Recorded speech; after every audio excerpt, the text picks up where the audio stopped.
Praise the Lord. सभी को जय मसीह। मैं सुनीता चौथानी आप सभी का स्वागत करती हूँ। थैंक यू सो मच कि जो मैरिज पे मैंने 2 वीडियोस बनाए आपको बहुत अच्छे लगे, आप लाइक कर रहे हैं।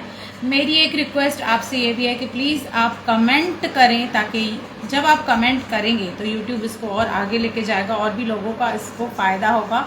और जैसे कि आप जानते हो कि मेरा चैनल मोनेटाइज नहीं है, तो जो भी मैं कंटेंट डालती हूँ उसका फ़ायदा उठाइए, कमेंट दीजिए, अपने फीडबैक ज़रूर शेयर कीजिए।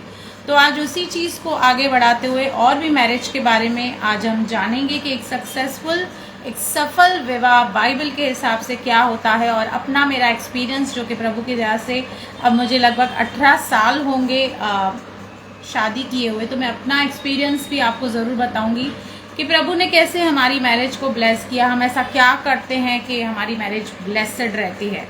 तो पहले तो ये बात है कि जैसे कि मैं आपको मैंने बताया, फिर से बताती हूँ कि ये मैरिज की इंस्टीट्यूशन किसी इंसान ने नहीं, किसी सीईओ ने नहीं, किसी साइंटिस्ट ने इसे इजाद नहीं किया, पर स्वयं परमेश्वर ने इस इंस्टीट्यूशन को बनाया है और इसे ब्लेस किया है।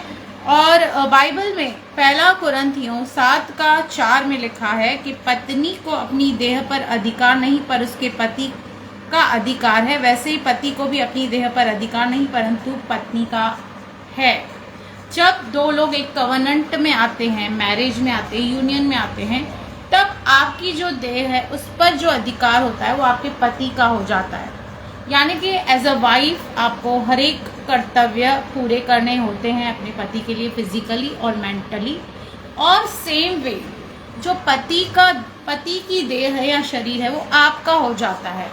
अब उसमें आप उसको इस रीति से भी ले सकते हैं कि पति को ये सोचना चाहिए कि जहाँ पर वो काम कर रहा है या ऐसी जगह पे जा रहा है जहाँ पे पत्नी नहीं है, तो उससे अपने आप को संभालना है, उस देह को संभालना है, क्योंकि उस देह पर उसका अधिकार नहीं है, उसकी पत्नी का अधिकार है। तो उस देह को कहीं मिसयूज नहीं करना है। ऐसे नहीं कि पत्नी नहीं है तो किसी के साथ फ्लर्ट कर लिया, किसी के साथ कुछ भी कर लिया, तो ये नहीं होना चाहिए। और आगे कहता है तुम एक दूसरे से अलग न रहो। एक सफल शादी अगर आप चाहते हैं तो ज़्यादा से ज़्यादा आप एक दूसरे के साथ टाइम स्पेंड कीजिए, कम्युनिकेशन कीजिए। Communication is the key. आप भले ही घर के बाहर हैं, आप काम कर रहे हैं, वो घर पे हैं, या आप दोनों ही काम कर रहे हैं, लेकिन वो आपका जो कम्युनिकेशन है वो बरकरार रहना चाहिए।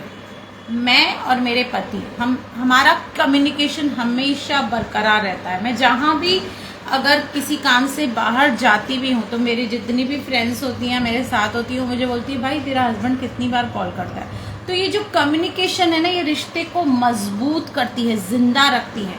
तो पहली बात तो आपको अलग नहीं होना है ज़्यादा समय के लिए।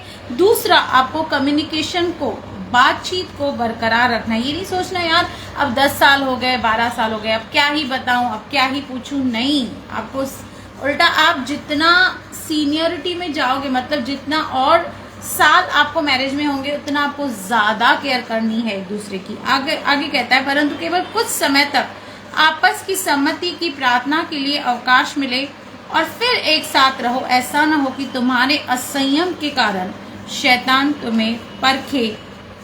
अब यहाँ पर हम देखते हैं कि आज बहुत सारी मैरिजेस क्यों टूट रही हैं, क्योंकि वहाँ पे हम देखते हैं कि बहुत जगह पे जो मेल्स का सेल्फ कंट्रोल है वो लूज हो जाता है बहुत सारी सिचुएशन में, बहुत सारी बातों में। इसलिए परमेश्वर का वचन कह रहा है कि कोशिश करके साथ में रहो, कोशिश करके कम्युनिकेशन को बनाए रखो और एक दूसरे को समय दो।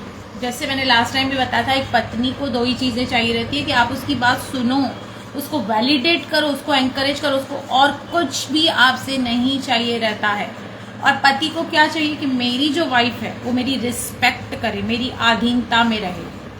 और पति के लिए ये भी लिखा है कि जैसे वो अपनी देह से प्यार करता है वैसे ही वो पत्नी से भी प्यार करे। अपनी देह का जैसे वो पालन पोषण करता है, ख्याल रखता है, उसको अच्छे से रखता है, वैसे ही पत्नी का भी पूरा ख्याल उसको रखना चाहिए। तो आपको कम्युनिकेशन बनाए रखना है, एक दूसरे के साथ ज़्यादा टाइम स्पेंड करना है। और ऐसे पूरे दिन में ऐसे कुछ क्षण ज़रूर होने चाहिए जहाँ पर केवल आप और वो होनी चाहिए और कोई भी नहीं होनी चाहिए। काफ़ी सालों से हमारा एक रूटीन है कि हम राउंड पे पक्का जाते हैं, हस्बैंड और वाइफ।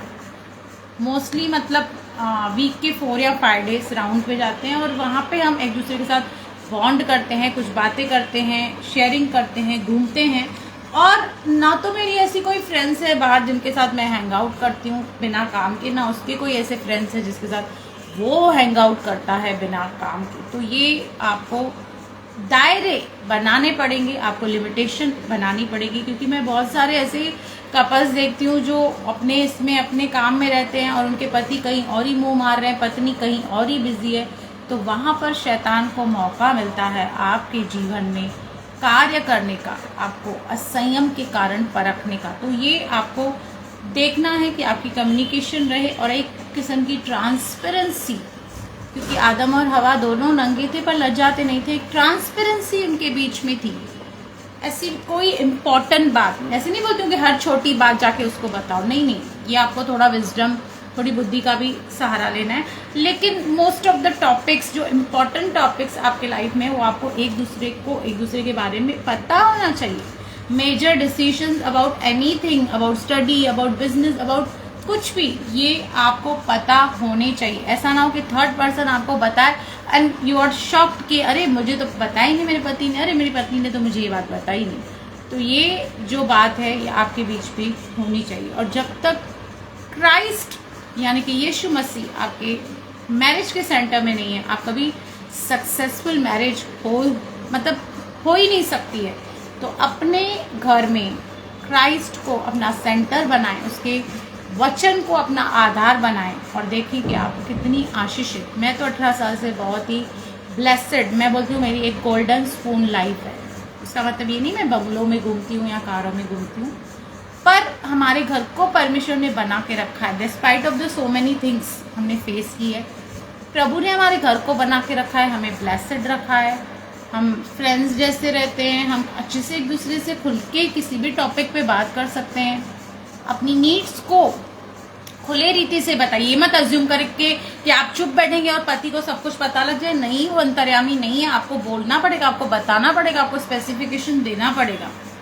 तो जब ये चीज़ें आप अपने लाइफ में इम्प्लीमेंट करेंगे तो मुझे लगता है कि प्रभु आपके भी घर को बहुत ही आशीषित करने वाला है। प्लीज़ अपनी राय, अपना फीडबैक ज़रूर बताएं। God bless you. और अगर चैनल को सब्सक्राइब नहीं किया तो सब्सक्राइब करें।